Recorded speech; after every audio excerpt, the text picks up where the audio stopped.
त्र्यंबकेश्वर ज्योतिर्लिंग मंदिर। विज्ञान, पौराणिक कथा और इतिहास के 10 अद्भुत तथ्य।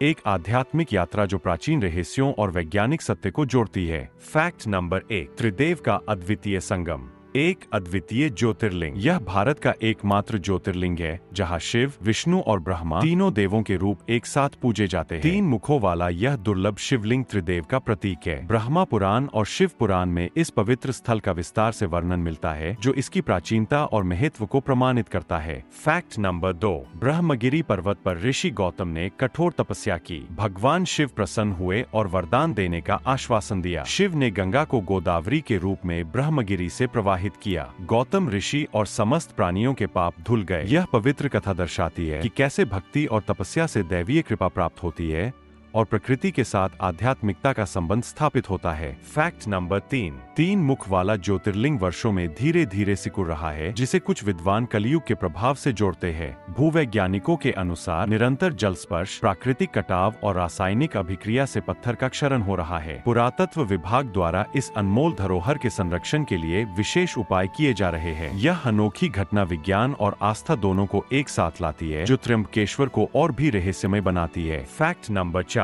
मंदिर 13वीं सदी की हेमाडपंथी वास्तुकला का उत्कृष्ट नमूना है।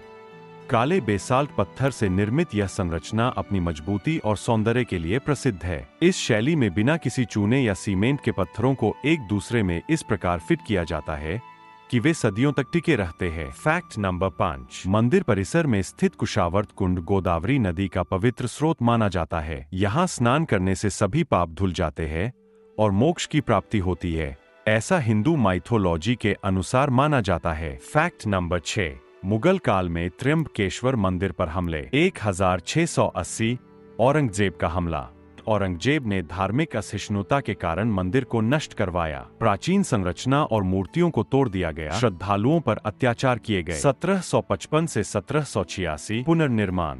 पेशवा बालाजी बाजीराव नाना साहेब ने मंदिर का भव्य पुनर्निर्माण कराया। यह ऐतिहासिक घटनाक्रम भारतीय मंदिरों पर मुगल शासकों के हमलों और हिंदू शासकों द्वारा धर्म और संस्कृति की रक्षा के प्रयासों का प्रमाण है। फैक्ट नंबर 7, हर 12 वर्षों में यहाँ भव्य कुंभ मेला आयोजित होता है जहाँ लाखों श्रद्धालु पवित्र स्नान करते हैं और मोक्ष की कामना करते हैं। त्र्यंबकेश्वर में विशेष रूप से काल सर्प दोष की पूजा की जाती है जो ज्योतिषीय समस्याओं का समाधान करती है। नारायण नागबली, पूर्वजों की शांति और पितृ दोष निवारण के लिए यह विशेष पूजा विधि केवल यही संपन्न होती है। फैक्ट नंबर 8, मंदिर के गर्भगृह में महिलाओं का प्रवेश लंबे समय तक प्रतिबंधित रहा क्योंकि यहाँ भगवान शिव का तपस्वी रूप विराजमान है। फैक्ट नंबर 9, आध्यात्मिक मान्यता। परंपरा के अनुसार गर्भगृह में अत्यधिक तांत्रिक ऊर्जा विद्यमान रहती है जो कुछ लोगों के लिए प्रभावी हो सकती है। यह परंपरा आज भी कुछ हद तक जारी है, हालांकि बाहरी परिसर में सभी श्रद्धालुओं का स्वागत है।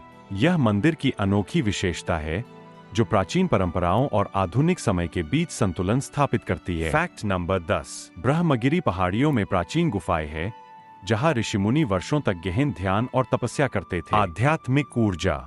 इन गुफाओं को अत्यधिक आध्यात्मिक ऊर्जा का केंद्र माना जाता है जहां आज भी रहस्यमय शक्तियां महसूस होती है। प्राचीन लिपियां। कुछ गुफाओं में प्राचीन ब्राह्मी और देवनागरी लिपियों में उकेरे गए मंत्र और श्लोक मिलते हैं। ये गुफाएं आज भी साधकों और योगियों के लिए आकर्षण का केंद्र है जो यहाँ की दिव्य ऊर्जा का अनुभव करने आते हैं।